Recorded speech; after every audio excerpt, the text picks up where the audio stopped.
Ligue. Plus qu'un petit match était au programme de ce dimanche après-midi. On va revenir sur cette rencontre entre Fribourg-Gotteron et Zurich avec nos invités, bien sûr, avec Jérôme Bonnet, avec Yves Sarrault et avec Stéphane Rochette. Et Stéphane, nous devons apporter un petit correctif, puisqu'il va falloir régler la mire en cette année 2022 ou changer de verre de lunettes. Puisque tu confonds Julien Sprunger avec des Dominique. Je ne sais pas si les lunettes sont plus assez fortes, des lunettes de lecture, on le rappelle, mais je pense que je suis tellement habitué d'avoir Julien en jaune, avec le casque jaune, que j'ai pris parti du principe que c'est Julien qui avait tiré sur l'arbitre accidentellement, de façon irresponsable. J'ai accusé Julien, mais c'était bien le top scorer. Et le top scorer, c'est Di Domenico. Donc, c'est pas Juju, c'est Dido. Au moins, c'est deux droitiers. C'est deux droitiers. Donc, en général, je ne peux pas confondre un gaucher avec un droitier. Par contre, je suis parti du principe, et les gars, vous ne m'avez pas aidé sur ce coup-là, je suis parti du principe que c'était Julien. Je vous remercie quand même d'être revenu à mon secours. Et ça va continuer, Stéphane. Ne t'inquiète surtout pas. Allez, on va revenir évidemment sur cette fameuse rencontre donc, entre Zurich et Fribourg. Du côté du Hallenstadion, pas mal de choses à dire avant le coup d'envoi de cette reprise. Tout d'abord, le retour de Garrettro, qui n'a plus joué depuis un moment, vous le savez, opéré au niveau de la mâchoire à la suite du cross-check qu'il avait reçu de Barberio. Donc le retour du stratège. Puis la grande première, quand même, de Jakub Horak, le frère de Kovar. Le frère de Jan Kovar. Et puis lui, on le sait, il a prolongé du coup automatiquement son contrat jusqu'à 2023, 2024 même, 2023. C'est bien sûr Rikard Grönborg. Il fallait pas être en retard du côté du Hallenstadion, Jérôme, puisque Zurich va ouvrir le score dès la première minute de jeu. Malgin, Hollenstein, c'est 1-0. Fribourg pris à froid dans leur zone de défense. Ils sont un petit peu à chaque fois une seconde en retard sur leur marquage. Malgin trouve son coéquipier tout seul dans le slot et il se gêne pas. Exactement, et ça sera un petit peu le résumé finalement de cette rencontre. Zurich qui va se trouver facilement dans le slot, qui va aussi être très efficace dans sa zone offensive dans les 20 premières minutes de jeu, à l'image de ce 2-0. Regardez, Malgin, une nouvelle fois, un peu chanceusement ce puck qui va revenir sur un Zurichois, et puis là, Hollenstein qui se fait pas prier en général. Il manque pas pareille occasion, Yves. Il y a peut-être Berra qui aurait aimé voir ce puck partir de la canne pour être capable de contrôler son retour de lancer un peu mieux. Mais Hollenstein, oublie ça, il donne un puck dans cette région-là. Ou peu importe n'importe quel joueur, je pense, dans ce ligue-là, dans cette situation-là, on fait l'aiguille. Absolument. Et Hollenstein pour un doublé. Zurich qui mène 2-0. Mais comme souvent, très souvent, cette saison, Stéphane, Fribourg trouve encore et toujours les moyens de revenir dans une rencontre. Et là, c'est Schmid qui peut réduire le score. Et là, tout ça, c'est les deux joueurs que j'ai confondus qui sont à l'origine de tout ça. C'est Julien Sprunger qui balance le puck très intelligemment dans le coin, qui arrive directement sur Di Domenico, qui avait prévu la manœuvre. Di Domenico bat son défenseur, repère son coéquipier de l'autre côté. Excellent passeur, Di Domenico, encore une fois. Et Andrew Schmidt, lui, vient se passer devant la cage. Donc, c'est un jeu qui a été très bien orchestré depuis la sortie de zone. À l'entrée de zone, ça a été très bien fait. Mais le constat quand même, messieurs, sur ces 20 premières minutes de jeu, que de déchets, un manque d'exécution, Yves, de la part même des deux équipes. On a même vu Malgin échapper pas mal de fois à la rondelle. Oui, beaucoup de déchets dans le premier tiers, beaucoup de déchets à travers le match, mais on avait mentionné aussi que Fribourg avait connu un début de match au ralenti. Ouais. On va plonger dans la deuxième période, si vous le voulez bien. Et de cette deuxième période, Stéphane, on voulait revenir tout d'abord sur un geste de Brodin, un geste où il pourrait peut-être y avoir enquête. Moi, je pense que oui. Vous allez voir, on l'a expliqué. Brodin, on va regarder ensemble, je vais le décortiquer avec vous plutôt que vous le décrire et vous le montrer après. C'est beaucoup plus simple. Pour ceux qui étaient avec nous, vous l'avez déjà vu. Donc, Brodin va faire une passe en retrait. Donc, le puck est déjà parti. Le défenseur vient pour le pousser à l'extérieur, pour l'empêcher d'aller vers la cage. Bon jeu de Guébet qui est un peu bas. Et regardez, lui, il se met en pas finlandais. Regardez les patins de Brodin. Et là, il va vouloir pousser finalement Guébet, le repousser en fait, puis lui met la canne directement à la hauteur du menton. Et à mon avis, il est responsable. C'est pas ce qu'il veut faire, évidemment. Je veux pas l'accuser de ça, mais c'est ce qu'il a fait. Regardez bien. Tac, il sait très bien. Boum, regardez, cross-check directement au menton ou à la bouche de Guébet. Heureusement qu'il n'a pas été blessé gravement puisqu'on l'a revu par la suite, mais quand même, responsable de sa canne. Il n'y a eu que 2 minutes. À mon avis, une sanction de 5 minutes n'aurait pas été volée. 5 minutes plus méconduite pour le match, parce que toute faute avec la crosse, on ne peut pas donner que 5 minutes. C'est accompagné d'une méconduite pour le match. Et je ne serais pas étonné qu'il y ait, disons que le PSO ou le juge tombe là-dessus puis se pose des questions. On est d'accord, messieurs? Un match, selon vous, à peu près? Moi, je dis rien. Rien? Rien. Parce que le juge est en ski, c'est pour ça que tu dis ça, toi. Mais est en vacances de ski. Toi, Moi, je l'ai moins que Yves, parce que pour moi, c'est peut-être un réflexe, mais c'est un très mauvais réflexe. Et qui avait beaucoup plus simple à faire.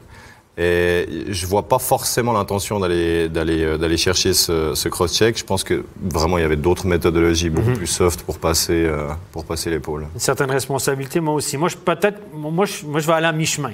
Peut-être qu'on va la transformer en 5 plus match, comme on l'a fait souvent cette année. On a vu des fautes, passer pour une suspension, mais on a transformé le 2 en 5 plus match. Donc, si le joueur est resanctionné dans la saison une deuxième fois, il y aura une suspension, etc. Une petite amende à la clé. Ça paye 2-3 frais. Les frais de quoi? De remonter à ski? Des remontées mécaniques? Non, je n'irais pas dire ça. Il ne l'a pas dit, on plaisante. Oh là là. Évidemment, on plaisante. Allez, autre séquence polémique, on va voir, c'est le 3-1. Polémique pourquoi? Parce que Fribourg ne va pas prendre son challenge. Et c'est ça, finalement, la question. Est-ce que Fribourg aurait dû prendre son challenge sur la réussite de ce pas? Tout d'abord, on va voir cette réussite de ce pas qui va se retrouver dans le slot, qui va pouvoir récupérer Spock et qui va déjouer beaucoup de monde. Yves, déjà, on a vu quoi? Bougro qui se retrouve à terre, Vera aussi qui se retrouve à terre sans cross. Ouais, on a vu des gars en retard sur leur shooting lane. Bougro, malheureusement, il l'a pris dans le ventre, mais après, paniqué un peu sur le jeu, puis il a mal paru dans cette situation-là. C'est certain que Berra, évidemment, on regarde la situation, là, il y a 2 cannes entre les 2 jambes. Sur le jeu, c'est compliqué à arrêter, à faire son mouvement. Et ça va l'énerver, Berra. Et on l'a vu sur ces images, quand même, il interpelle, on va dire, l'arbitre. Oui, d'accord. L'arbitre, oui, il n'est pas là, il arrête quasiment de jouer, on va dire ça. Ben, on peut comprendre la question. Est-ce que ça a une conséquence? La question qu'on s'est posée, oui, il y a quelque chose, mais est-ce que ça a une conséquence sur le jeu d'après? On a le temps de la regarder, évidemment. On va la revoir, bien sûr. Regardez, donc, sur la tablette, regardez bien. Là, le joueur de Zurich, c'est Chappie qui va foncer vers la cage et il va pousser un peu trop fort. Ce qu'il fait là, c'est pas accidentel. Il pousse plus ou moins le défenseur de Fribourg, son gardien, il met sa canne. Regardez, là, il y a une canne entre les jambes là, de Berra, c'est la canne de l'attaquant. Et là, Berra, ça l'énerve. Le puck est à la ligne bleue. Donc là, il n'y a pas trop de danger, mais là, Berra s'énerve, repousse le joueur de Zurich, se sort un peu de sa zone de confort. Là, le tir va partir. Regardez, là, il y a une canne qui va finalement atterrir entre les jambes de Berra. C'est la canne de Suter qui, au passage, l'aura perdu. Et là, Berra a le temps de se replacer, mais il y a 2 cannes entre les jambes. On va regarder depuis le haut. Vous allez voir ce que ça donne. Sans tenir compte où est la rondelle. Regardez, le joueur de Zurich pousse. Et là, ce qu'il fait, c'est intentionnel. Et là, sa canne, regardez, la canne du joueur de Zurich est entre les jambes de Berra.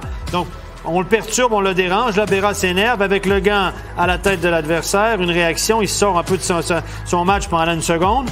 Et là, quand ça repart, là, c'est la canne de Suter. Suter, lui, est pris. Sa canne reste prise entre les jambes de Berra, qui, lui, perd sa canne aussi entre ses jambes, en dessous de son bras. En tout cas, il y a pas mal de cannes par là. Et là, Berra a le temps de se replacer quand même, mais là, hop, est quand même perturbé par les 2 cannes. Il y a conséquence. La question est de savoir combien... Est-ce que ça a une conséquence, oui ou non, ou est-ce que finalement Berra est responsable de son malheur?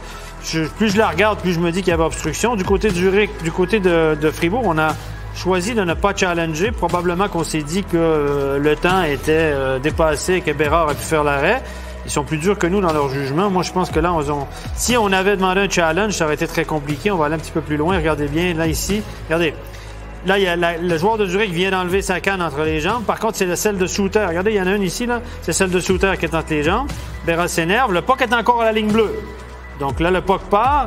Là, il peut faire un reset. Mais le reset n'est pas tout à fait optimal parce qu'il y a la canne de Suter, puis il y a sa canne. Lui, il a perdu sa canne au passage. Il n'a pas forcément la même chance de faire l'arrêt parce que s'il avait eu sa canne dans les mains, il aurait pu au moins puck-checker. Les gars?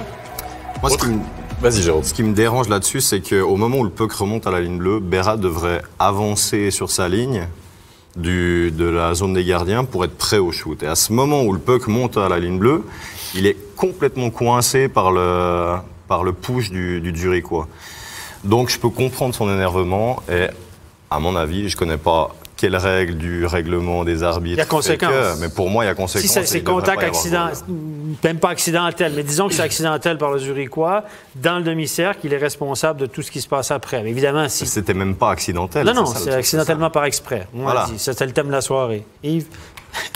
Non, je pense que vous avez raison. Puis probablement que, je sais pas, les gars de vidéo avec Fribourg n'ont pas eu... ils ont eu l'analyse, mais ils n'ont pas eu... Ils ont le truc du 45 secondes, ça, on entend beaucoup parler. Les clubs me disent, dans 45 secondes, déjà, il faut faire ramène la cassette en arrière, comme je dis toujours, ramène le jeu en arrière, regarde-le, puis prends une décision. Moi, ça m'a pris 3 angles différents. On l'a regardé plusieurs fois, les deux. On est malin, ça fait 3 fois qu'on le regarde. Facile. Mais eux, ils ont 45 secondes pour dire go, parce que s'ils vont pour rien, ils ont 2 minutes. Donc là, je pense qu'en haut, ils ont dit ah non, on n'est pas assez certains. Et on a bien vu Dubé sur le banc demander à Rosa. Oui. Avec l'oreillette, qu'est-ce qu'ils disent en haut, qu'est-ce qui se passe, on y va ou pas? Puis finalement, ils ont laissé tomber. Moi, je pense que s'ils regardent comme nous maintenant, ils doivent peut-être se dire on aurait dû essayer. La communication, là. Peut-être que les gens qui sont en haut avec les vidéos, etc., ils n'ont pas eu le temps. S'ils le disent, j'ai pas eu le temps, je sais pas. Dubé, là-dessus, il pourrait pas un petit peu regarder Berra quand même et puis lui demander son opinion sur le coup? Oh, les gardiens, ils râlent tout le temps. Mais si c'est ton coach qui vient et qui demande, il y a quand même une certaine notion de pragmatisme à avoir là-dessus. Oui, peut-être. Je sais pas. Hein. Peut-être Souter aussi dire écoute, attends, j'ai perdu ma canne entre les jambes. Éventuellement. Mais là, je pense que la communication, c'est. Puis moi, l'histoire du 45 secondes, je comprends l'idée qu'on l'a mis cette année, mais j'ai parlé à beaucoup d'entraîneurs, staff, qui m'ont dit 45 secondes, Steph, le temps qu'on réalise ce qui se passe, on regarde il y a déjà 15 secondes de passer, reviens en arrière, prends ta décision, dis moi, je trouve que c'est rapide, 45 secondes. C'est mettre le staff sous pression. Et puis là, moi, je pense qu'ils avaient eu plus de temps. Peut-être qu'ils auraient challengé. Et les arbitres auraient été bien embêtés. Hein, parce que c'est pas si nous, on pense que. Mais bon, d'ici une semaine ou deux, j'aurai le rapport qui va être envoyé aux arbitres. Je pourrais vous dire si oui ou non la direction des arbitres aurait... Bref, belle situation. Pour un dimanche après-midi, pas mal. Il y aura de la vidéo, très certainement. Vous l'avez compris au niveau de cette réussite, donc le 3-1 de ce pas. Mais Fribourg va une nouvelle fois trouver le moyen de revenir sur cette rencontre en powerplay. Il faut dire que les Fribourgeois n'ont pas bénéficié, Yves, de beaucoup de powerplay lors de ce match. Et c'est Brodin qui va réduire le match. Non, exactement. On en a parlé dernier. Cette technique de jeu-là, il y a Marty de Zurich qui a fait exactement le bon mouvement. Il s'est couché à terre, a essayé de bloquer cette ligne de passe le plus possible. Et puis, il a même attaqué Desharnais, puis il a réussi à la glisser, l'enfiler par-dessus lui, à travers la peinture bleue. Puis, vraiment compliqué de défendre ce jeu. Et encore une fois, Fribourg qui s'accroche dans cette partie, mais Fribourg qui ne pourra pas inverser la tendance dans la 3e période. Et Zurich qui va marquer le but de la sécurité. Reto Berra qui revient dans sa cage avec Malguin qui va signer au passage son 3e assist de la soirée. Jérôme Ekenville dans le slot qui récupère pour marquer le 4e. Fribourg, on aurait pu attendre d'eux une grosse débauche d'énergie sur cette 3e période et en fait c'était pas du tout le cas. On en revient un petit peu au fait qu'il y a eu la pause, que celle de janvier et que peut-être ils étaient un petit peu à bout physiquement. Et une fois de plus, là, il y a quelques errances au niveau défensif, une petite passe qui arrive et Quenneville qui se retrouve tout seul. Un peu plus de talent finalement du côté de Zurich, un peu plus d'efficacité offensive et les Zurichois qui s'imposent 4-2. On va écouter des réactions tout d'abord du côté de Zurich. On va écouter Marco Pedretti. Marco Pedretti, c'est une super reprise pour vous, j'imagine. Difficile d'espérer mieux pour un premier match de l'an. Ouais, c'est jamais facile de recommencer un 2 janvier après les fêtes. Et puis, on a bien joué tout le long du match. Fribourg est venu à 3 lignes, donc je pense que c'était pas facile, mais on a bien joué.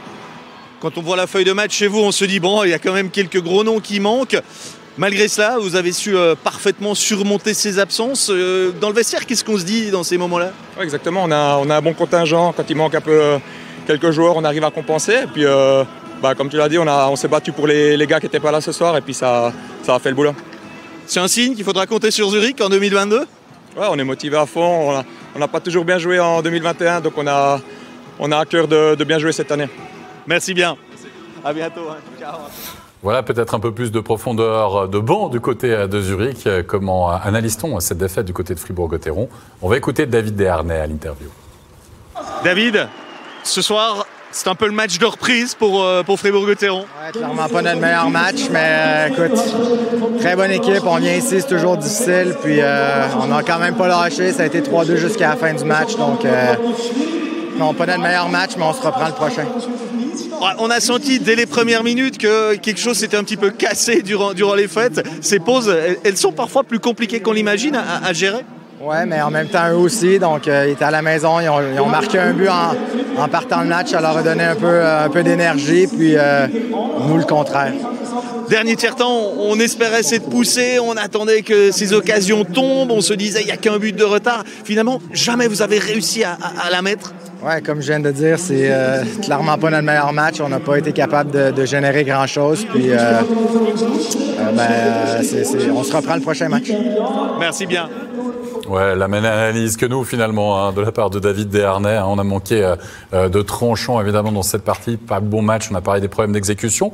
Mais Stéphane, au niveau du temps de jeu, parce qu'on a évoqué un Fribourg à 3 blocs, qu'est-ce que ça donne? Ouais, pas énorme. Le joueur qui a le plus joué, c'est Dave Souter à 23 minutes à peu près. Le quatrième bloc, Gaétan Jobin était le moins utilisé à 7 minutes. Bougreau, le quatrième bloc, 13-14 minutes. Donc, et les attaquants, là, il y a 20-22. Pour le premier bloc, on parle de Di Domenico à 20-22 minutes. Desharnais aussi. Donc, il n'y a personne à 30 minutes où il n'y a pas de temps de jeu exorbitant, pas de joueurs qui ont été surutilisés.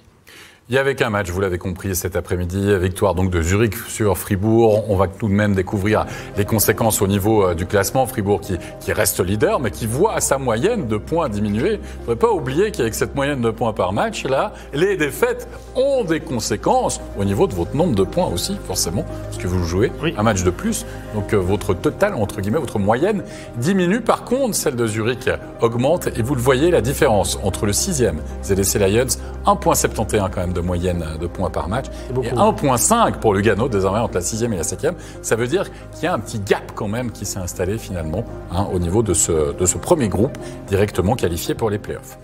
L'après-midi, la soirée n'est pas encore terminée, plutôt. On n'a pas l'habitude au niveau des horaires, il faut se remettre un petit peu dans le coup, comme on dit, puisque d'ici quelques instants, on place à backcheck le talk des reports de match, bien sûr, mais vous le savez, c'est une année particulière puisqu'il y a la pause olympique, et notre thème du jour, c'est est-ce que le championnat de National League ne devrait pas continuer au vu des nombreuses annulations et reports lors de cette pause olympique. On en parle d'ici quelques instants et on en débat avec nos invités. À tout de suite.